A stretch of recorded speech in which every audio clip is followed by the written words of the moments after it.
ಓಂ ಶಾಂತಿ. ಇಂದಿನ ಪರಮಾತ್ಮನ ಮಹಾವಾಕ್ಯ ಮುರುಳಿ ದಿನಾಂಕ 24/2/2025. ಬಾಪ್ತಾದ ಮಧುಬನ. ಮಧುರ ಮಕ್ಕಳೇ, ಈ ಆತ್ಮಿಕ ಹಾಸ್ಪಿಟಲ್ ನಿಮ್ಮನ್ನು ಅರ್ಧಕಲ್ಪಕ್ಕೋಸ್ಕರ ಸದಾ ಆರೋಗ್ಯವಂತರನ್ನಾಗಿ ಮಾಡುವಂತದ್ದಾಗಿದೆ. ಇಲ್ಲಿ ನೀವು ಆತ್ಮ ಅಭಿಮಾನಿಗಳಾಗಿ ಕುಳಿತುಕೊಳ್ಳಬೇಕು. ಇಂದಿನ ಪ್ರಶ್ನೆಯಾಗಿದೆ, ಉದ್ಯೋಗ ವ್ಯವಹಾರವನ್ನು ಮಾಡುತ್ತಿದ್ದರೂ ಕೂಡ ಯಾವೊಂದು ಆದೇಶವನ್ನು ಬುದ್ಧಿಯಲ್ಲಿ ಸದಾ ನೆನಪಿನಲ್ಲಿ ಇಟ್ಟುಕೊಳ್ಳಬೇಕು? ಉತ್ತರ, ಪರಮಾತ್ಮ ತಂದೆಯ ಆದೇಶ ಆಗಿದೆ. ನೀವೀಗ ಯಾವುದೇ ಸಾಕಾರಿ ದೇಹದಾರಿಯನ್ನು ನೆನಪು ಮಾಡಬಾರದು ಅಥವಾ ಆಕಾರಿ ದೇಹದಾರಿಯನ್ನು ಕೂಡ ನೆನಪು ಮಾಡಬಾರದು. ಒಬ್ಬ ಪರಮಾತ್ಮ ತಂದೆಯ ನೆನಪಿನಲ್ಲಿ ನೀವು ಸ್ಥಿತ ಆದರೆ ನಿಮ್ಮ ವಿಕರ್ಮ ವಿನಾಶ ಆಗುತ್ತದೆ.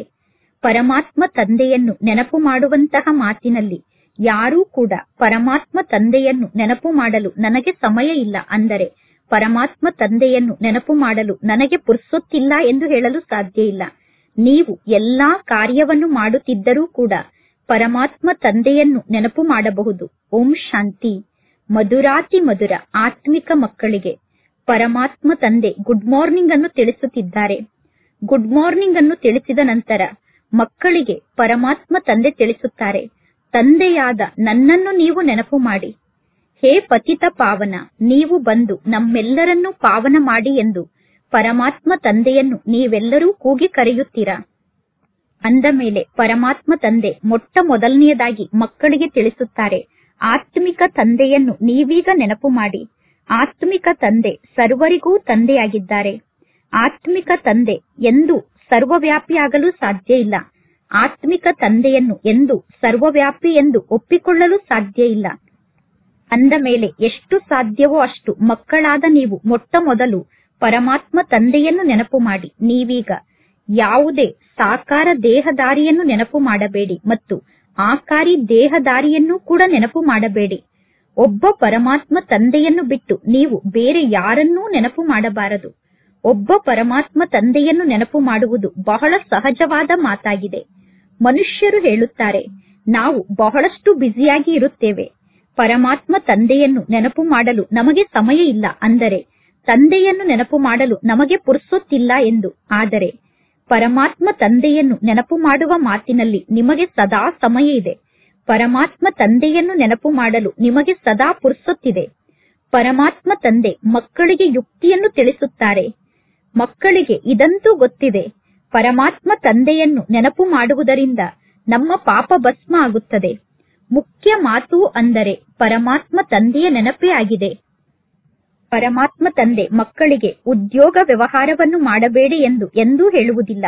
ನೀವು ಎಲ್ಲಾ ಪ್ರಕಾರದ ಉದ್ಯೋಗ ವ್ಯವಹಾರವನ್ನು ಮಾಡುತ್ತಿದ್ದರೂ ಕೂಡ ಕೇವಲ ತಂದೆಯಾದ ನನ್ನನ್ನು ನೀವು ನೆನಪು ಮಾಡಿ. ಆಗ ನಿಮ್ಮ ವಿಕರ್ಮ ವಿನಾಶ ಆಗುತ್ತದೆ. ನಿಮ್ಮೆಲ್ಲರಿಗೂ ಗೊತ್ತಿದೆ, ನಾವು ಪತಿತರಾಗಿದ್ದೇವೆ. ಸಾಧು ಸಂತರು ಋಷಿ ಮುನಿಗಳು ಎಲ್ಲರೂ ಕೂಡ ಪರಮಾತ್ಮ ತಂದೆಯನ್ನು ಪಡೆದುಕೊಳ್ಳಲು ಸಾಧನೆಯನ್ನು ಮಾಡುತ್ತಿದ್ದಾರೆ. ಭಗವಂತ ತಂದೆಯ ಜೊತೆಗೆ ಮಿಲನವನ್ನು ಮಾಡುವುದಕ್ಕೋಸ್ಕರ ಸಾಧನೆಯನ್ನು ಮಾಡಲಾಗುತ್ತದೆ. ಅಂದ ಮೇಲೆ ಎಲ್ಲಿಯವರೆಗೂ ಪರಮಾತ್ಮ ತಂದೆಯ ಪರಿಚಯ ಸಿಗುವುದಿಲ್ಲವೋ ಅಲ್ಲಿಯವರೆಗೂ ತಂದೆಯ ಜೊತೆಗೆ ಮಿಲನವನ್ನು ಮಾಡಲು ಸಾಧ್ಯ ಇಲ್ಲ. ನಿಮಗೆ ಗೊತ್ತಿದೆ, ಪರಮಾತ್ಮ ತಂದೆಯ ಪರಿಚಯ ಜಗತ್ತಿನಲ್ಲಿ ಯಾರೊಬ್ಬರಿಗೂ ಗೊತ್ತಿಲ್ಲ. ದೇಹದ ಪರಿಚಯ ಎಲ್ಲರಿಗೂ ಇದೆ. ದೊಡ್ಡ ವಸ್ತುವಿನ ಪರಿಚಯ ತಕ್ಷಣ ಆಗುತ್ತದೆ. ಯಾವಾಗ ಪರಮಾತ್ಮ ತಂದೆ ಈ ಸೃಷ್ಟಿಗೆ ಬರುತ್ತಾರೋ ಆಗ ತಂದೆ ಆತ್ಮದ ಪರಿಚಯದ ಬಗ್ಗೆ ತಿಳಿಸುತ್ತಾರೆ. ಆತ್ಮ ಮತ್ತು ಶರೀರ ಅನ್ನುವ ಎರಡು ವಸ್ತು ಇದೆ. ಆತ್ಮ ಒಂದು ನಕ್ಷತ್ರ ಆಗಿದೆ ಮತ್ತು ಆತ್ಮ ಬಹಳ ಸೂಕ್ಷ್ಮ ಆಗಿದೆ. ಆತ್ಮವನ್ನು ಯಾರೂ ನೋಡಲು ಸಾಧ್ಯ ಇಲ್ಲ. ಅಂದ ಮೇಲೆ ಯಾವಾಗ ಇಲ್ಲಿ ಬಂದು ನೀವು ತಂದೆಯ ಸಮ್ಮುಖದಲ್ಲಿ ಕುಳಿತುಕೊಳ್ಳುತ್ತೀರೋ ಆಗ ಆತ್ಮ ಅಭಿಮಾನಿಯಾಗಿ ಕುಳಿತುಕೊಳ್ಳಬೇಕು. ಇದು ಒಂದು ಹಾಸ್ಪಿಟಲ್ ಆಗಿದೆ. ಅರ್ಧಕಲ್ಪಕ್ಕೋಸ್ಕರ ಸದಾ ಆರೋಗ್ಯವಂತರಾಗುವಂತಹ ಹಾಸ್ಪಿಟಲ್ ಈ ಹಾಸ್ಪಿಟಲ್ ಆಗಿದೆ. ಆತ್ಮ ಅವಿನಾಶಿಯಾಗಿದೆ ಎಂದು ಆತ್ಮದ ವಿನಾಶ ಆಗುವುದಿಲ್ಲ. ಆತ್ಮದಲ್ಲಿ ಸಂಪೂರ್ಣ ಪಾತ್ರ ಫಿಕ್ಸ್ ಆಗಿದೆ. ಆತ್ಮ ಹೇಳುತ್ತದೆ, ಎಂದೂ ನಾನು ವಿನಾಶವನ್ನು ಪ್ರಾಪ್ತಿ ಮಾಡಿಕೊಳ್ಳಲು ಸಾಧ್ಯ ಇಲ್ಲ ಅಂದರೆ ಎಂದೂ ನನ್ನ ವಿನಾಶ ಆಗುವುದಿಲ್ಲ ಎಂದು ಆತ್ಮ ಹೇಳುತ್ತದೆ. ಆತ್ಮರಾದ ನಾವೆಲ್ಲರೂ ಅವಿನಾಶಿ ಆತ್ಮರಾಗಿದ್ದೇವೆ. ಜಗತ್ತಿನಲ್ಲಿ ಇಷ್ಟೆಲ್ಲಾ ಆತ್ಮರಿದ್ದಾರೆ, ಎಲ್ಲಾ ಆತ್ಮರು ಅವಿನಾಶಿ ಆತ್ಮರಾಗಿದ್ದಾರೆ. ಶರೀರ ವಿನಾಶಿಯಾಗಿದೆ. ಈಗ ನಿಮ್ಮ ಬುದ್ಧಿಯಲ್ಲಿ ಈ ಜ್ಞಾನದ ಮಾತು ಧಾರಣೆ ಆಗಿದೆ. ಆತ್ಮರಾದ ನಾವೆಲ್ಲರೂ ಅವಿನಾಶಿ ಆತ್ಮ ಆಗಿದ್ದೇವೆ. ನಾವು ಅವಿನಾಶಿ ಆತ್ಮ ಅನ್ನುವ ಜ್ಞಾನ ನಿಮ್ಮ ಬುದ್ಧಿಯಲ್ಲಿ ಧಾರಣೆ ಆಗಿದೆ. ನಾವು 84 ಜನ್ಮವನ್ನು ಪಡೆದುಕೊಳ್ಳುತ್ತೇವೆ. ನಾವು 84 ಜನ್ಮವನ್ನು ಪಡೆದುಕೊಳ್ಳುವುದು ಕೂಡ ನಾಟಕದಲ್ಲಿ ಫಿಕ್ಸ್ ಆಗಿದೆ. ಯಾವ ಯಾವ ಧರ್ಮಸ್ಥಾಪಕರು ಯಾವಾಗ ಈ ಸೃಷ್ಟಿಗೆ ಬರುತ್ತಾರೆ, ನಂತರ ಅವರು ಎಷ್ಟು ಜನ್ಮವನ್ನು ಪಡೆದುಕೊಳ್ಳುತ್ತಾರೆ ಅನ್ನುವುದು ನಿಮಗೆ ಗೊತ್ತಿದೆ. 84 ಜನ್ಮದ ಬಗ್ಗೆ ಗಾಯನವನ್ನು ಮಾಡಲಾಗುತ್ತದೆ. ಅಂದ ಮೇಲೆ ಅವಶ್ಯವಾಗಿ ಯಾವುದೋ ಒಂದು ಧರ್ಮದವರು 84 ಜನ್ಮವನ್ನು ಪಡೆದುಕೊಳ್ಳಲೇಬೇಕು ತಾನೆ. ಎಲ್ಲಾ ಧರ್ಮದವರು 84 ಜನ್ಮವನ್ನು ಪಡೆದುಕೊಳ್ಳಲು ಸಾಧ್ಯ ಇಲ್ಲ. ಏಕೆಂದರೆ ಎಲ್ಲಾ ಧರ್ಮದವರು ಈ ಸೃಷ್ಟಿಗೆ ಒಟ್ಟಿಗೆ ಬರುವುದಿಲ್ಲ. ನಾವೇಕೆ ಕುಳಿತು ಅನ್ಯ ಧರ್ಮದವರು ಎಷ್ಟು ಜನ್ಮವನ್ನು ಪಡೆದುಕೊಳ್ಳುತ್ತಾರೆ ಎಂದು ಲೆಕ್ಕವನ್ನು ಮಾಡಬೇಕು? ನಿಮಗೆ ಗೊತ್ತಿದೆ, ಇಂತಿಂತಹ ಸಮಯದಲ್ಲಿ ಇಂತಿಂತಹ ಧರ್ಮವನ್ನು ಸ್ಥಾಪನೆ ಮಾಡುವುದಕ್ಕೋಸ್ಕರ ಇಂತಿಂತಹ ಧರ್ಮಸ್ಥಾಪಕರು ಬರುತ್ತಾರೆ. ನಂತರ ಪುನಃ ಆ ಧರ್ಮದ ಆತ್ಮರ ಸಂಖ್ಯೆ ವೃದ್ಧಿಯಾಗುತ್ತದೆ ಎಂದು ನಿಮಗೆ ಗೊತ್ತಿದೆ. ಎಲ್ಲರೂ ಸತೋ ಪ್ರಧಾನರಿಂದ ತಮೋ ಪ್ರಧಾನ ಆಗಲೇಬೇಕು. ಜಗತ್ತು ಯಾವಾಗ ತಮೋ ಪ್ರಧಾನ ಆಗುತ್ತದೆಯೋ ಆಗ ಪುನಃ ಪರಮಾತ್ಮ ತಂದೆ ಬಂದು ಸತೋ ಪ್ರಧಾನ ಸತ್ಯುಗವನ್ನು ನಿರ್ಮಾಣ ಮಾಡುತ್ತಾರೆ. ಈಗ ಮಕ್ಕಳಾದ ನೀವೇ ಅರ್ಥ ಮಾಡಿಕೊಂಡಿದ್ದೀರಾ. ಭಾರತದ ನಿವಾಸಿಗಳಾದ ನಾವೇ ಹೊಸ ಜಗತ್ತಿನಲ್ಲಿ ಬಂದು ರಾಜ್ಯವನ್ನು ಆಳುತ್ತೇವೆ. ಅನ್ಯ ಯಾವ ಧರ್ಮದವರು ಹೊಸ ಜಗತ್ತಿನಲ್ಲಿ ಇರುವುದಿಲ್ಲ. ಈಗ ಮಕ್ಕಳಾದ ನಿಮ್ಮಲ್ಲೂ ಕೂಡ ಯಾರು ಶ್ರೇಷ್ಠ ಪದವಿಯನ್ನು ಪಡೆದುಕೊಳ್ಳಬೇಕು ಎಂದು ಬಯಸುತ್ತಾರೋ ಅವರು ಜಾಸ್ತಿ ಸಮಯ ಪರಮಾತ್ಮ ತಂದೆಯ ನೆನಪಿನಲ್ಲಿ ಸ್ಥಿತ ಆಗುವಂತಹ ಪುರುಷಾರ್ಥವನ್ನು ಮಾಡುತ್ತಾರೆ ಮತ್ತು ಪರಮಾತ್ಮ ತಂದೆಗೆ ತಮ್ಮ ನೆನಪಿನ ಸಮಾಚಾರವನ್ನು ಪತ್ರದಲ್ಲಿ ಬರೆಯುತ್ತಾರೆ. ಬಾಬಾ, ನಾನು ಇಡೀ ದಿನದಲ್ಲಿ ಇಷ್ಟು ಸಮಯ ನಿಮ್ಮ ನೆನಪಿನಲ್ಲಿ ಇರುತ್ತೇನೆ ಎಂದು ಮಕ್ಕಳು ತಮ್ಮ ಚಾರ್ಟ್ ಅನ್ನು ಬರೆಯುತ್ತಾರೆ. ಇನ್ನು ಕೆಲವರು ನಾಚಿಕೆಗೆ ವಶ ಆಗಿ ಪರಮಾತ್ಮ ತಂದೆಗೆ ತಮ್ಮ ಸಂಪೂರ್ಣ ಸಮಾಚಾರವನ್ನು ತಿಳಿಸುವುದಿಲ್ಲ. ಕೆಲವು ಮಕ್ಕಳು ತಿಳಿದುಕೊಳ್ಳುತ್ತಾರೆ, ನಮ್ಮ ಸಮಾಚಾರವನ್ನು ಕೇಳಿ ಪರಮಾತ್ಮ ತಂದೆ ಏನನ್ನು ಮಾಡುತ್ತಾರೆ ಎಂದು. ಆದರೆ ನೀವು ಸಮಾಚಾರವನ್ನು ತಿಳಿಸದೇ ಇದ್ದರೂ ಕೂಡ ನಿಮ್ಮ ಬಗ್ಗೆ ಪರಮಾತ್ಮ ತಂದೆಗಂತೂ ಗೊತ್ತಾಗುತ್ತದೆ ತಾನೆ. ಶಾಲೆಯಲ್ಲಿ ಟೀಚರ್ ವಿದ್ಯಾರ್ಥಿಗಳಿಗೆ ಹೇಳುತ್ತಾರೆ ತಾನೆ, ಒಂದು ವೇಳೆ ನೀವು ಶಿಕ್ಷಣವನ್ನು ಕಲಿಯದೇ ಇದ್ದರೆ ನೀವು ಫೇಲ್ ಆಗುತ್ತೀರಾ ಎಂದು ಟೀಚರ್ ವಿದ್ಯಾರ್ಥಿಗಳಿಗೆ ಹೇಳುತ್ತಾರೆ ತಾನೆ. ಲೌಕಿಕ ತಂದೆ ತಾಯಿ ಕೂಡ ತಮ್ಮ ಮಕ್ಕಳು ಎಷ್ಟು ಶಿಕ್ಷಣವನ್ನು ಕಲಿಯುತ್ತಿದ್ದಾರೋ ಆ ಶಿಕ್ಷಣದ ಆಧಾರದಿಂದ ಇವರು ಪಾಸ್ ಆಗುತ್ತಾರೋ ಅಥವಾ ಫೇಲ್ ಆಗುತ್ತಾರೋ ಎಂದು ಅರ್ಥ ಮಾಡಿಕೊಳ್ಳುತ್ತಾರೆ. ಇದು ಬಹಳ ದೊಡ್ಡ ಶಾಲೆಯಾಗಿದೆ.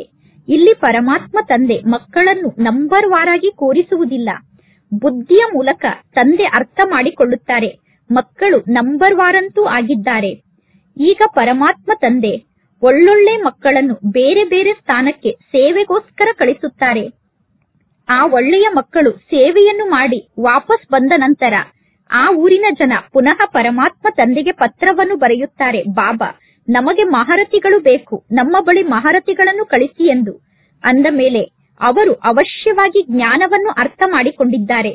ಅವರು ಈ ಜ್ಞಾನ ಮಾರ್ಗದಲ್ಲಿ ಬಹಳಷ್ಟು ಬುದ್ಧಿವಂತರು ಮತ್ತು ಹೆಸರುವಾಸಿ ಅಂದರೆ ನಾಮಿಗ್ರಾಮಿಗಳಾಗಿದ್ದಾರೆ. ಮಕ್ಕಳು ನಂಬರ್ ವಾರಂತೂ ಆಗಿದ್ದೀರಾ. ಪ್ರದರ್ಶನದಲ್ಲಿ ಅನೇಕ ಪ್ರಕಾರದ ಜನ ಬರುತ್ತಾರೆ. ಅಂದ ಮೇಲೆ ಪ್ರದರ್ಶನದಲ್ಲಿ ಯಾರು ಹೇಗೆ ಜ್ಞಾನವನ್ನು ತಿಳಿಸುತ್ತಿದ್ದಾರೆ ಎಂದು ಪ್ರತಿಯೊಬ್ಬರನ್ನು ಚೆಕ್ ಮಾಡುವುದಕ್ಕೋಸ್ಕರ ಒಬ್ಬ ಗೈಡ್ ಅಂದರೆ ಮಾರ್ಗದರ್ಶಕರು ನಿಂತಿರಬೇಕು. ಪ್ರದರ್ಶನಕ್ಕೆ ಬರುವಂತಹ ಜನರನ್ನು ರಿಸೀವ್ ಮಾಡಿಕೊಳ್ಳುವಂತವರಿಗೆ ಗೊತ್ತಿರುತ್ತದೆ ಈಗ ಬಂದಿರುವಂತಹ ವ್ಯಕ್ತಿ ಎಂತಹ ವ್ಯಕ್ತಿಯಾಗಿದ್ದಾರೆ ಎಂದು. ಅಂದ ಮೇಲೆ ಪುನಃ ಜ್ಞಾನವನ್ನು ತಿಳಿಸುವಂತವರಿಗೆ ಅವರು ಸೂಚನೆಯನ್ನು ನೀಡಬೇಕು, ಇಂಥವರಿಗೆ ನೀವು ಜ್ಞಾನವನ್ನು ತಿಳಿಸಿ ಎಂದು. ನೀವು ಸ್ವಯಂ ಅರ್ಥ ಮಾಡಿಕೊಳ್ಳಬಹುದು. ಇಲ್ಲಿ first grade, second grade, third grade ಎಲ್ಲಾ ಪ್ರಕಾರದ ಮಕ್ಕಳು ಇದ್ದಾರೆ. ಅಂದ ಮೇಲೆ ಎಲ್ಲರ ಸೇವೆಯನ್ನು ಮಾಡಬೇಕು. ಯಾರಾದರೂ ದೊಡ್ಡ ವ್ಯಕ್ತಿ ಆಗಿದ್ದರೆ ಆ ದೊಡ್ಡ ವ್ಯಕ್ತಿಗಳಿಗೆ ಅವಶ್ಯವಾಗಿ ಬಹಳಷ್ಟು ಪಾಲನೆಯನ್ನು ಕೊಡಬೇಕಾಗುತ್ತದೆ. ದೊಡ್ಡ ವ್ಯಕ್ತಿಗಳು ಬಂದಾಗ ಎಲ್ಲರೂ ಅವರಿಗೆ ಬಹಳಷ್ಟು ಪಾಲನೆಯನ್ನು ನೀಡುತ್ತಾರೆ. ದೊಡ್ಡವರಿಗೆ ಪಾಲನೆಯನ್ನು ನೀಡುವಂತಹ ಕಾಯಿದೆ ಕೂಡ ಇದೆ.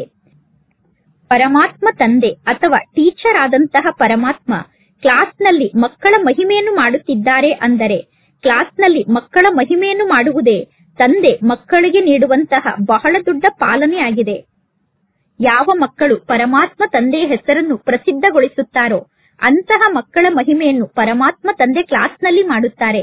ಯಾವ ಮಕ್ಕಳು ತಂದೆಯ ಹೆಸರನ್ನು ಪ್ರಸಿದ್ಧಗೊಳಿಸುತ್ತಾರೋ ಅಂತಹ ಮಕ್ಕಳಿಗೆ ತಂದೆ ಚೆನ್ನಾಗಿ ಪಾಲನೆಯನ್ನು ನೀಡುತ್ತಾರೆ. ಇಂಥವರು ಬಹಳಷ್ಟು ಧನವಂತರಾಗಿದ್ದಾರೆ. ಇಂಥವರು ಧಾರ್ಮಿಕ ವ್ಯಕ್ತಿಯಾಗಿದ್ದಾರೆ. ಯಾರು ಧನವಂತರಾಗಿದ್ದಾರೋ ಅವರಿಗೂ ಪಾಲನೆಯನ್ನು ಕೊಡಬೇಕಾಗುತ್ತದೆ. ಧಾರ್ಮಿಕ ವ್ಯಕ್ತಿಗಳಿಗೂ ಕೂಡ ಪಾಲನೆಯನ್ನು ಕೊಡಬೇಕಾಗುತ್ತದೆ. ಇಲ್ಲಿ ಮಕ್ಕಳಾದ ನಿಮಗೆ ಗೊತ್ತಿದೆ, ಎಲ್ಲರಿಗಿಂತ ಸರ್ವಶ್ರೇಷ್ಠ ಅಂದರೆ ಒಬ್ಬ ಭಗವಂತ ತಂದೆಯಾಗಿದ್ದಾರೆ. ಎಲ್ಲರೂ ಕೂಡ ಹೇಳುತ್ತಾರೆ ಅವಶ್ಯವಾಗಿ ಪರಮಾತ್ಮ ತಂದೆ ಸರ್ವಶ್ರೇಷ್ಠ ಆಗಿದ್ದಾರೆ ಎಂದು. ಪರಮಾತ್ಮ ತಂದೆ ಸರ್ವಶ್ರೇಷ್ಠ ಆಗಿದ್ದಾರೆ ಎಂದು ನೀವು ಹೇಳುತ್ತಿದ್ದೀರಾ ಅಂದ ಮೇಲೆ ಪರಮಾತ್ಮ ತಂದೆಯ ಜೀವನದ ಕಥೆಯನ್ನು ತಿಳಿಸಿ ಎಂದು ನೀವು ಅವರನ್ನು ಕೇಳಬೇಕು. ಪರಮಾತ್ಮ ತಂದೆಯ ಜೀವನದ ಕಥೆಯನ್ನು ತಿಳಿಸಿ ಎಂದು ನೀವು ಅವರನ್ನು ಕೇಳಿದರೆ ಜಗತ್ತಿನ ಜನ ಹೇಳುತ್ತಾರೆ ಪರಮಾತ್ಮ ತಂದೆ ಸರ್ವವ್ಯಾಪಿಯಾಗಿದ್ದಾರೆ ಎಂದು. ಪರಮಾತ್ಮ ತಂದೆಗೆ ಸರ್ವವ್ಯಾಪಿ ಎಂದು ಕರೆದು ಪರಮಾತ್ಮ ತಂದೆಯನ್ನು ಶ್ರೇಷ್ಠ ಸ್ಥಾನದಿಂದ ತಕ್ಷಣ ಕೆಳಗಡೆ ಬೀಳಿಸಿ ಬಿಡುತ್ತಾರೆ. ಈಗ ನೀವು ಎಲ್ಲರಿಗೂ ತಿಳಿಸಬಹುದು ಪರಮಾತ್ಮ ತಂದೆ ಸರ್ವಶ್ರೇಷ್ಠ ಭಗವಂತ ಆಗಿದ್ದಾರೆ. ಪರಮಾತ್ಮ ತಂದೆ ಮೂಲ ವತನದ ನಿವಾಸಿಯಾಗಿದ್ದಾರೆ. ಸೂಕ್ಷ್ಮ ವತನದಲ್ಲಿ ದೇವತೆಗಳು ನಿವಾಸವನ್ನು ಮಾಡುತ್ತಾರೆ. ಈ ಸಾಕಾರ ಜಗತ್ತಿನಲ್ಲಿ ಮನುಷ್ಯರು ನಿವಾಸವನ್ನು ಮಾಡುತ್ತಾರೆ. ಅಂದ ಮೇಲೆ ಸರ್ವಶ್ರೇಷ್ಠ ಅಂದರೆ ನಿರಾಕಾರ ಭಗವಂತ ತಂದೆ ಆಗಿದ್ದಾರೆ. ಈಗ ನಿಮಗೆ ಗೊತ್ತಿದೆ, ನಾವು ಮೊದಲು ವಜ್ರ ಸಮಾನ ಆಗಿದ್ದೆವು, ನಂತರ ನಾವೇ ಕವಡೆಯ ಸಮಾನ ಆಗಿದ್ದೇವೆ. ನಾವು ಕವಡೆಯ ಸಮಾನ ಆಗಿರುವ ಕಾರಣ ಭಗವಂತ ತಂದೆಯನ್ನು ನಮಗಿಂತ ಜಾಸ್ತಿ ಕೆಳಗಡೆ ಕನಿಷ್ಠ ಸ್ಥಾನಕ್ಕೆ ಕರೆದುಕೊಂಡು ಹೋಗುತ್ತೇವೆ. ಅಂದರೆ ಪರಮಾತ್ಮ ತಂದೆಯ ಪರಿಚಯ ಗೊತ್ತಿಲ್ಲ. ಭಾರತದ ನಿವಾಸಿಗಳಿಗೆ ತಂದೆಯ ಪರಿಚಯ ಸಿಗುತ್ತದೆ. ಪುನಃ ಭಾರತದ ನಿವಾಸಿಗಳೇ ತಂದೆಯ ಪರಿಚಯವನ್ನು ಮರೆತು ಬಿಡುತ್ತಾರೆ. ಭಾರತದ ನಿವಾಸಿಗಳಿಗೆ ಪರಮಾತ್ಮ ತಂದೆಯ ಪರಿಚಯ ಸಿಗುತ್ತದೆ. ನಂತರ ಭಾರತದ ನಿವಾಸಿಗಳೇ ತಂದೆಯ ಪರಿಚಯವನ್ನು ಕಡಿಮೆ ಅರ್ಥ ಮಾಡಿಕೊಳ್ಳುತ್ತಾರೆ. ಈಗ ನೀವು ಎಲ್ಲರಿಗೂ ಪರಮಾತ್ಮ ತಂದೆಯ ಪರಿಚಯವನ್ನು ನೀಡುತ್ತಾ ಹೋಗಬೇಕು. ಅನೇಕರಿಗೆ ಪರಮಾತ್ಮ ತಂದೆಯ ಪರಿಚಯ ಸಿಗುತ್ತದೆ. ನಿಮ್ಮ ಬಳಿ ಮುಖ್ಯವಾದ ಚಿತ್ರ ಇದೆ. ಈ ತ್ರಿಮೂರ್ತಿಯ ಚಿತ್ರ, ಸೃಷ್ಟಿ ಚಕ್ರದ ಚಿತ್ರ ಮತ್ತು ಕಲ್ಪವೃಕ್ಷದ ಚಿತ್ರ ನಿಮ್ಮ ಬಳಿ ಇರುವಂತಹ ಮುಖ್ಯವಾದ ಚಿತ್ರ ಆಗಿದೆ. ಈ ಮೂರು ಚಿತ್ರದಲ್ಲಿ ಎಷ್ಟೊಂದು ಜ್ಞಾನದ ಪ್ರಕಾಶ ಇದೆ. ಈ ಲಕ್ಷ್ಮೀನಾರಾಯಣರು ಸತ್ಯುಗಕ್ಕೆ ಮಾಲೀಕರಾಗಿದ್ದರು ಎಂದು ನೀವು ಯಾರಿಗೆ ಬೇಕಾದರೂ ಹೇಳಬಹುದು. ಒಳ್ಳೆಯದು. ಸತ್ಯುಗಕ್ಕಿಂತ ಮೊದಲು ಏನಿತ್ತು ಅನ್ನುವುದನ್ನು ಈಗ ನೀವು ಅರ್ಥ ಮಾಡಿಕೊಂಡಿದ್ದೀರಾ. ಈಗ ಇದು ಕಲಿಯುಗದ ಅಂತಿಮ ಸಮಯ ಆಗಿದೆ ಮತ್ತು ಈಗ ಪ್ರಜೆಗಳ ಮೇಲೆ ಇಲ್ಲಿ ಪ್ರಜೆಗಳ ರಾಜ್ಯ ನಡೆಯುತ್ತಿದೆ. ಈ ಸಮಯದಲ್ಲಿ ರಾಜ್ಯ ಅಂತೂ ಇಲ್ಲ. ಸತ್ಯುಗದ ರಾಜ್ಯಕ್ಕೂ ಕಲಿಯುಗದ ರಾಜ್ಯಕ್ಕೂ ಎಷ್ಟೊಂದು ಅಂತರ ಇದೆ. ಸತ್ಯುಗದ ಆದಿಯಲ್ಲಿ ರಾಜರು ನಿವಾಸವನ್ನು ಮಾಡುತ್ತಿದ್ದರು ಮತ್ತು ಈಗ ಈ ಕಲಿಯುಗದಲ್ಲೂ ಕೂಡ ರಾಜರು ಇದ್ದಾರೆ. ಬಲೆ ಈ ಕಲಿಯುಗದಲ್ಲಿ ಇರುವಂತವರು ಪಾವನ ಆತ್ಮರು ಅಲ್ಲ. ಈ ಕಲಿಯುಗದಲ್ಲಿ ಪತಿತರಾಗಿದ್ದರೂ ಕೂಡ ಹಣವನ್ನು ಕೊಟ್ಟು ರಾಜರು ಅನ್ನುವ ಬಿರುದನ್ನು ಖರೀದಿ ಮಾಡುತ್ತಾರೆ. ಈ ಕಲಿಯುಗದಲ್ಲಿ ಮಹಾರಾಜರಂತೂ ಯಾರೂ ಇಲ್ಲ. ಇಲ್ಲಿ ಮಹಾರಾಜರಂತೂ ಇಲ್ಲ. ಮಹಾರಾಜ ಅನ್ನುವ ಬಿರುದನ್ನು ಬೇಕಾದರೆ ಖರೀದಿ ಮಾಡಬಹುದು. ಹೇಗೆ ಪಟಿಯಾಲದ ಮಹಾರಾಜ, ಜೋಧ್ಪುರ್ನ ಮಹಾರಾಜ, ಬಿಕಾನೀರ್ನ ಮಹಾರಾಜ ಅನ್ನುವ ಹೆಸರನ್ನು ಹೇಳುತ್ತಾರೆ ತಾನೆ. ಈ ಹೆಸರು ಅವಿನಾಶಿ ರೂಪದಲ್ಲಿ ನಡೆಯುತ್ತಾ ಬಂದಿದೆ. ಮೊದಲು ಪವಿತ್ರ ಮಹಾರಾಜರು ಇದ್ದರು, ಈಗ ಅಪವಿತ್ರ ಮಹಾರಾಜರಿದ್ದಾರೆ. ಮಹಾರಾಜರು ಅನ್ನುವ ಶಬ್ದ ಸದಾ ಈ ಜಗತ್ತಿನಲ್ಲಿ ನಡೆಯುತ್ತಿರುತ್ತದೆ. ಈ ಲಕ್ಷ್ಮೀನಾರಾಯಣರಿಗೆ ಸತ್ಯುಗಕ್ಕೆ ಮಾಲೀಕರಾಗಿದ್ದರು ಎಂದು ಕರೆಯುತ್ತಾರೆ. ಅಂದ ಮೇಲೆ ಲಕ್ಷ್ಮೀನಾರಾಯಣರಿಗೆ ಈ ರಾಜ್ಯವನ್ನು ಯಾರು ನೀಡಿದ್ದರು? ಈಗ ನಿಮಗೆ ಗೊತ್ತಿದೆ ಸತ್ಯುಗದ ರಾಜ್ಯ ಹೇಗೆ ಸ್ಥಾಪನೆ ಆಗುತ್ತದೆ ಎಂದು. ಪರಮಾತ್ಮ ತಂದೆ ತಿಳಿಸುತ್ತಾರೆ, ಈಗ ನಾನು ನಿಮಗೆ ಶಿಕ್ಷಣವನ್ನು ಕಲಿಸುತ್ತಿದ್ದೇನೆ. 21 ಜನ್ಮಕ್ಕೋಸ್ಕರ ಈಗ ನಾನು ನಿಮಗೆ ಶಿಕ್ಷಣವನ್ನು ಕಲಿಸುತ್ತೇನೆ. ಈ ಲೌಕಿಕ ಜಗತ್ತಿನಲ್ಲಿ ಇದೇ ಜನ್ಮದಲ್ಲಿ ಶಿಕ್ಷಣವನ್ನು ಕಲಿಯುತ್ತಾರೆ. ಪುನಃ ಇದೇ ಜನ್ಮದಲ್ಲಿ ವಕೀಲರಾಗುತ್ತಾರೆ ಅಥವಾ ಬೇರೆ ಬೇರೆ ಪದವಿಯನ್ನು ಪಡೆದುಕೊಳ್ಳುತ್ತಾರೆ. ಇಲ್ಲಿ ನೀವು ಶಿಕ್ಷಣವನ್ನು ಕಲಿತು ಭವಿಷ್ಯದಲ್ಲಿ ಮಹಾರಾಜ ಅಥವಾ ಮಹಾರಾಣಿ ಆಗುತ್ತೀರಾ. ನಾಟಕದ ಪ್ಲಾನ್ನ ಅನುಸಾರ ಹೊಸ ಜಗತ್ತು ಸ್ಥಾಪನೆ ಆಗುತ್ತಾ ಇದೆ. ಅಂದ ಮೇಲೆ ಈ ಕಲಿಯುಗ ಹಳೆಯ ಜಗತ್ತಾಗಿದೆ. ಬಲೆ ಈ ಕಲಿಯುಗದಲ್ಲಿ ಎಷ್ಟೇ ಒಳ್ಳೆಯ ಮಹಲ್ ಇರಬಹುದು, ಆದರೆ ವಜ್ರ ವೈಡೂರ್ಯದ ಮಹಲನ್ನು ನಿರ್ಮಾಣ ಮಾಡುವಂತಹ ಶಕ್ತಿ ಕಲಿಯುಗದಲ್ಲಿ ಯಾರಿಗೂ ಇಲ್ಲ. ಸತ್ಯುಗದಲ್ಲಿ ಎಲ್ಲರೂ ವಜ್ರ ವೈಡೂರ್ಯದ ಮಹಲನ್ನು ನಿರ್ಮಾಣ ಮಾಡುತ್ತಾರೆ. ವಜ್ರ ವೈಡೂರ್ಯದ ಮಹಲನ್ನು ನಿರ್ಮಾಣ ಮಾಡಲು ಜಾಸ್ತಿ ಸಮಯ ಬೇಕಾಗುವುದಿಲ್ಲ. ಈಗ ಈ ಕಲಿಯುಗದಲ್ಲಿ ಭೂಕಂಪ ಆಗುತ್ತದೆ. ಭೂಕಂಪ ಆದ ನಂತರ ಅನೇಕ ಜನ ಕೆಲಸಗಾರರನ್ನು ಕರೆದುಕೊಂಡು 1 ವರ್ಷ ಅಥವಾ 2 ವರ್ಷದಲ್ಲಿ ಪುನಃ ಆ ನಗರವನ್ನು ಹೊಸದಾಗಿ ನಿರ್ಮಾಣ ಮಾಡಿಬಿಡುತ್ತಾರೆ. ಹೊಸ ದೆಹಲಿಯನ್ನು ನಿರ್ಮಾಣ ಮಾಡಲು 8 ವರ್ಷ ಅಥವಾ 10 ವರ್ಷ ಬೇಕಾಗಿರಬಹುದು.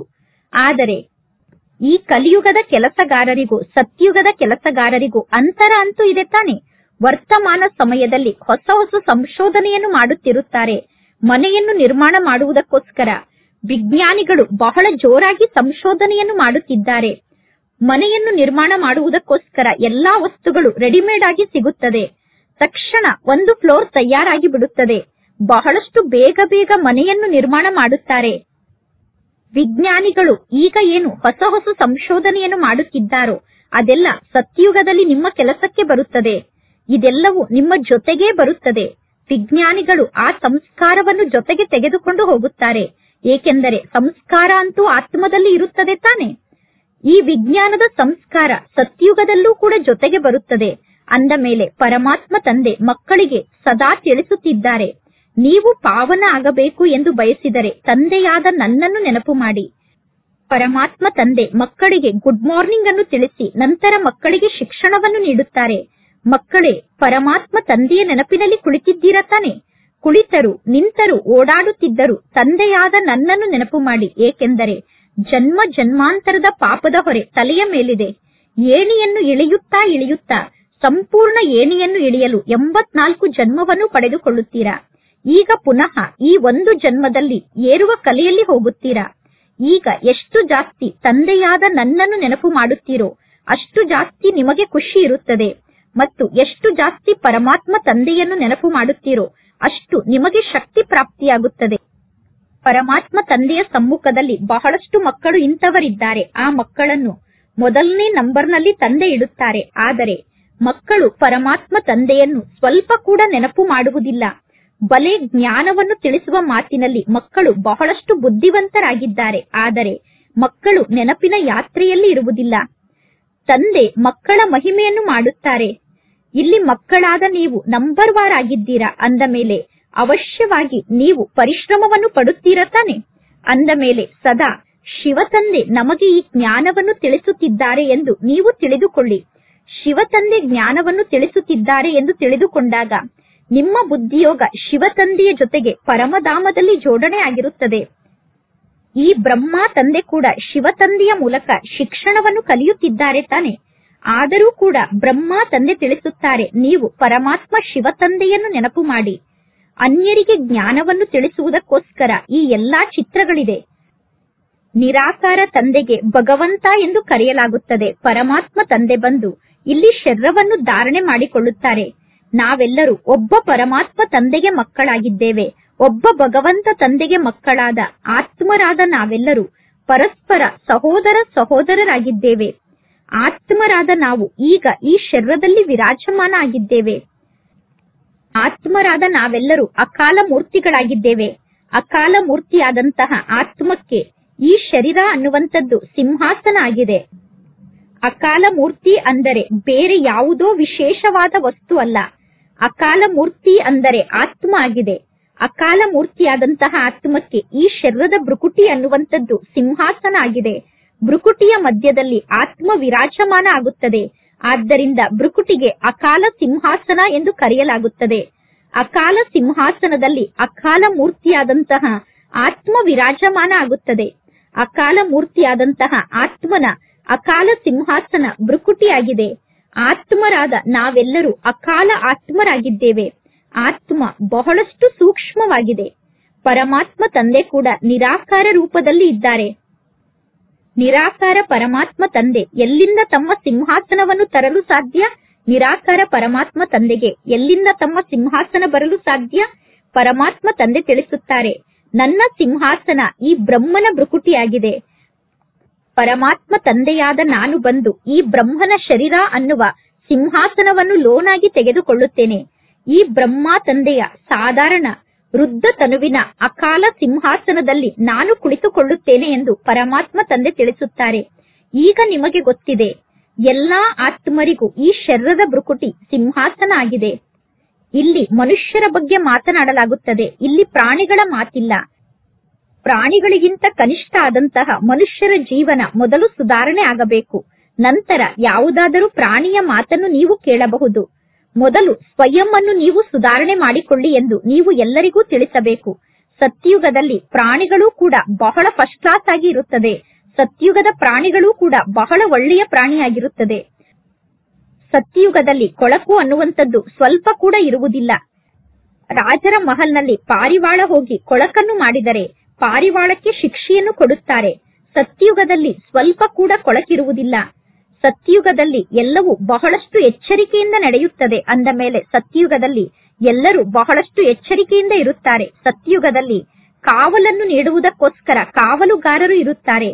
ಎಂದೂ ಕೂಡ ಪ್ರಾಣಿಗಳು ರಾಜರ ಮಹಲ್ನ ಒಳಗಡೆ ನುಗ್ಗದಂತೆ ಸತ್ಯುಗದಲ್ಲಿ ಕಾವಲುಗಾರರು ಕಾಯುತ್ತಿರುತ್ತಾರೆ. ಸತ್ಯುಗದಲ್ಲಿ ಸೇವಕರು ಪ್ರಾಣಿಗಳು ರಾಜರ ಮಹಲ್ನ ಒಳಗಡೆ ನುಗ್ಗದಂತೆ ಕಾಯುತ್ತಿರುತ್ತಾರೆ.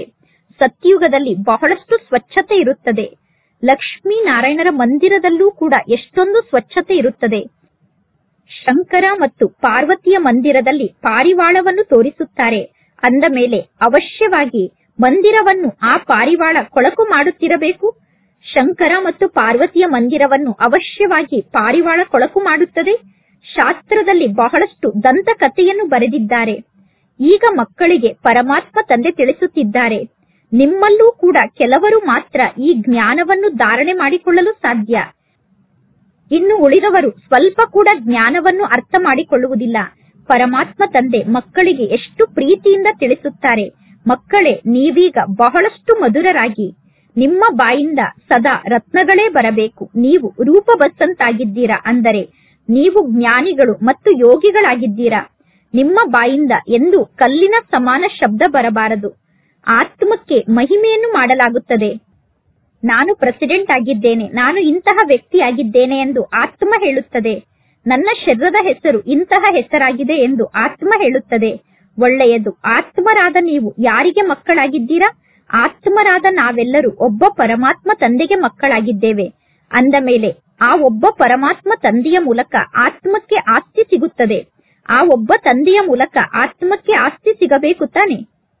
ಆ ಒಬ್ಬ ಪರಮಾತ್ಮ ತಂದೆ ನಮಗೆ ಆಸ್ತಿಯನ್ನು ನೀಡುತ್ತಾರೆ. ಅಂದ ಮೇಲೆ ಆ ಪರಮಾತ್ಮ ತಂದೆ ಪುನಃ ಸರ್ವವ್ಯಾಪಿ ಆಗಲು ಹೇಗೆ ಸಾಧ್ಯ? ಈ ಎಲ್ಲಾ ಜ್ಞಾನದ ಮಾತು ಈಗ ನಿಮಗೆ ಗೊತ್ತಿದೆ. ಮೊದಲು ನಿಮಗೆ ಯಾವ ಜ್ಞಾನದ ಮಾತು ಗೊತ್ತಿರಲಿಲ್ಲ. ಈಗ ನಿಮ್ಮ ಬುದ್ಧಿಯ ಬೀಗ ತೆರೆದಿದೆ. ನೀವೀಗ ಯಾವುದಾದರೂ ಮಂದಿರಕ್ಕೆ ಹೋದರೆ ಆ ಮಂದಿರದಲ್ಲಿರುವಂತಹ ಎಲ್ಲಾ ಚಿತ್ರಗಳು ಅಸತ್ಯ ಚಿತ್ರ ಆಗಿದೆ ಎಂದು ನೀವು ಅರ್ಥ ಮಾಡಿಕೊಳ್ಳುತ್ತೀರಾ. 10 ಭುಜ ಇರುವಂತಹ ಯಾವ ವ್ಯಕ್ತಿಗಳು ಇರಲು ಸಾಧ್ಯ ಇಲ್ಲ ಅನ್ನುವುದು ನಿಮಗೆ ಗೊತ್ತಿದೆ. 10 ಭುಜ ಇರುವಂತಹ ಯಾವುದಾದರೂ ವ್ಯಕ್ತಿ ಇರುತ್ತಾರೇನು? ಆನೆಯ ಸೊಂಡಿಲಿರುವಂತಹ ಚಿತ್ರ ಯಾವುದಾದರೂ ಇರಲು ಸಾಧ್ಯ ಇದೆಯೇನು? ಇದೆಲ್ಲ ಭಕ್ತಿ ಮಾರ್ಗದ ಸಾಮಗ್ರಿ ಆಗಿದೆ. ವಾಸ್ತವದಲ್ಲಿ ಒಬ್ಬ ಪರಮಾತ್ಮ ಶಿವತಂದೆಯ ಭಕ್ತಿಯನ್ನು ಮಾಡಬೇಕು. ಏಕೆಂದರೆ ಒಬ್ಬ ಪರಮಾತ್ಮ ಶಿವತಂದೆ ಸರ್ವರ ಸದ್ಗತಿದಾತ ಆಗಿದ್ದಾರೆ. ಈ ಲಕ್ಷ್ಮೀ ನಾರಾಯಣರು 84 ಜನ್ಮವನ್ನು ಪಡೆದುಕೊಳ್ಳುತ್ತಾರೆ ಅನ್ನುವ ಜ್ಞಾನ ನಿಮ್ಮ ಬುದ್ಧಿಯಲ್ಲಿ ಇದೆ. ಪುನಃ ಸರ್ವಶ್ರೇಷ್ಠ ಪರಮಾತ್ಮ ತಂದೆ ಬಂದು ಎಲ್ಲರಿಗೂ ಸದ್ಗತಿಯನ್ನು ನೀಡುತ್ತಾರೆ. ಪರಮಾತ್ಮ ತಂದೆಗಿಂತ ದೊಡ್ಡವರು ಯಾರೂ ಕೂಡ ಈ ಸೃಷ್ಟಿಯಲ್ಲಿ ಇಲ್ಲ. ಇದೆಲ್ಲ ಜ್ಞಾನದ ಮಾತಾಗಿದೆ. ಮಕ್ಕಳಾದ ನಿಮ್ಮಲ್ಲೂ ಕೂಡ ಈ ಜ್ಞಾನದ ಮಾತನ್ನು ನಂಬರ್ ವಾರಾಗಿ ಧಾರಣೆ ಮಾಡಿಕೊಳ್ಳುತ್ತಾರೆ. ಮಕ್ಕಳಾದ ನೀವು ನಂಬರ್ ವಾರಾಗಿ ಈ ಜ್ಞಾನವನ್ನು ಧಾರಣೆ ಮಾಡಿಕೊಳ್ಳಲು ಸಾಧ್ಯ. ಒಂದು ವೇಳೆ ಜ್ಞಾನವನ್ನು ಧಾರಣೆ ಮಾಡಿಕೊಳ್ಳಲು ಸಾಧ್ಯ ಆಗದೇ ಇದ್ದರೆ ಅಂತವರು ಯಾವ ಕೆಲಸಕ್ಕೆ ಉಪಯೋಗಕ್ಕೆ ಬರುತ್ತಾರೆ? ಕೆಲವರು ಅಂಧರಿಗೆ ಊರುಗೋಲಾಗುವ ಬದಲು ಸ್ವಯಂ ಅಂಧರಾಗಿ ಬಿಡುತ್ತಾರೆ. ಹಾಲನ್ನು ನೀಡದೇ ಇರುವಂತಹ ಆಕಳನ್ನು ಕರೆದುಕೊಂಡು ಹೋಗಿ ಆಶ್ರಮದಲ್ಲಿ ಬಿಡುತ್ತಾರೆ. ಅದೇ ರೀತಿ ಇಲ್ಲಿ ಕೆಲವರು ಜ್ಞಾನದ ಹಾಲನ್ನು ನೀಡುವುದಿಲ್ಲ. ಇಲ್ಲಿ ಕೆಲವರಿಗೆ ಜ್ಞಾನದ ಹಾಲನ್ನು ನೀಡಲು ಸಾಧ್ಯ ಆಗುವುದಿಲ್ಲ. ಇಂತಹ ಅನೇಕ ಮಕ್ಕಳಿದ್ದಾರೆ. ಅವರು ಸ್ವಲ್ಪ ಕೂಡ ಪುರುಷಾರ್ಥವನ್ನು ಮಾಡುವುದಿಲ್ಲ. ನಾವೀಗ ಸ್ವಲ್ಪವಾದರೂ ಅನ್ಯರ ಕಲ್ಯಾಣವನ್ನು ಮಾಡಬೇಕು ಅನ್ನುವ ಮಾತನ್ನು ಕೂಡ ಆ ಮಕ್ಕಳು ಅರ್ಥ ಮಾಡಿಕೊಂಡಿಲ್ಲ. ತಮ್ಮ ಅದೃಷ್ಟದ ಬಗ್ಗೆ ಆ ಮಕ್ಕಳಿಗೆ ವಿಚಾರವೇ ಇಲ್ಲ. ಅಂದರೆ ನನ್ನ ಅದೃಷ್ಟವನ್ನು ಶ್ರೇಷ್ಠವಾಗಿ ರೂಪಿಸಿಕೊಳ್ಳಬೇಕು,